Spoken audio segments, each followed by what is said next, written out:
Chapter 60 Similarities between past and present in Sri Lanka. The British, who had been controlled the coastal areas of Sri Lanka for 13 years, were planning to capture the capital of Sri Lanka, that Kanda Udarata, now called Kandy. At this time, the king of Sri Lanka was Sri Vikrama Rajasinghe, and he was heavily addicted to alcohol introduced by him to the Europeans.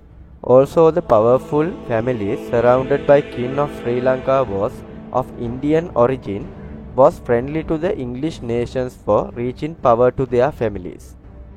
In the distant past, King Ravana's brother Vibhishana betrayed their own class for power, and also Kuveni, who lived in the Yaksha tribe, betrayed their own tribe to her self-satisfaction, and then ruined the Sri Lanka's history. As happened in the distant past, the real Sri Lankan indigenous people of the Yaksha and Naga tribes living in Sri Lanka lost their places. It was to fulfill the desires of a small group of upper class. The same chain of events is happening today as it was then. Why is that all the needs of majority have to be thrown away due to the power of a few people? I will give you a good alternative to stop this situation. The truth is that the journey of a small group of people to progress is very long. But when a large number of people join together and try to go on the same journey, the probability of going that way is very high compared to the current system. Although many people know this phenomena, it has become a common phenomena that many of us live life very hard from a very low position due to their arrogance and the need to stand out. Let me explain a very simple past incident to you and decide the answer for yourself. Veerapuran Appu of the past was a person who made great sacrifices to bring Sri Lanka to a very good place. But there was a point he deliberately avoided. That is, his intention is the need to be a hero only. Let me show you a very clear instance. When Veerapuran Appu was taken to be killed, he said that if my mother had given birth to 5 more brothers like me, we would have one today. Instead, if he had considered 5 other people living in the country as his brothers instead of his 5 unborn brothers, would not the place where we are today be much more beautiful?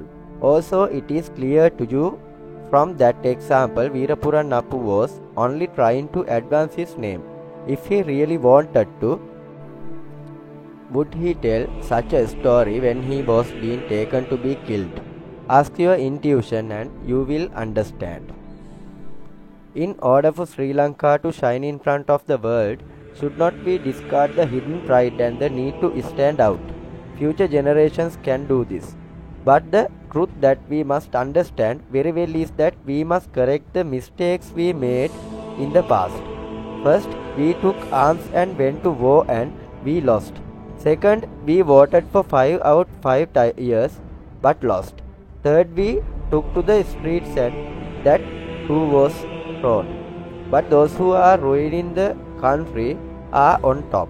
Now we have that final option is how to struggle to improve people's attitudes. From there, we can definitely win. Isn't it a mistake we have made since then to ignore the real heroes and consider people who plan to carry forward their name only as heroes? We must be motivated to correct that mistake immediately. Or if you want to progress since then, there are many possibilities of staying where you are in the future. Therefore, even now you must remove this arrogance that we have, and then you and I will win. And the last king of Sri Lanka, Sri Vikrama Rajasinghe, was exiled to Vellore area of Madras state in South India on January 24, 1816. He died there. What we should remember well is that the mistakes we make while we are alive will come back to us when we die. If you do good while you are alive, you will inherit a good end. If you live wrongly, you will inherit a very unfortunate end like last king of Sri Lanka. It is constant of nature. Take this message to heart and try to do everything in a good way. It is not impossible to do, but a very successful end will come to you.